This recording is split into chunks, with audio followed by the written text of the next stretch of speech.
how to change your work on Facebook profile or Facebook information.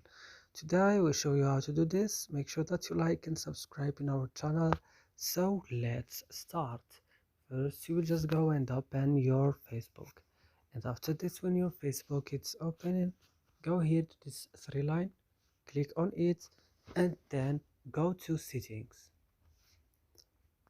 And after this, guys, you will go to profile information. You will find here your work.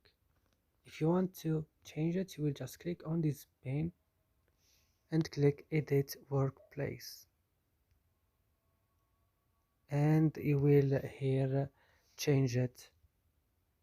Like for example, I work now on new news, for example, and click save, and that's it. So I hope this video is useful for you. Do not forget to like and subscribe to our channel, and see you next video.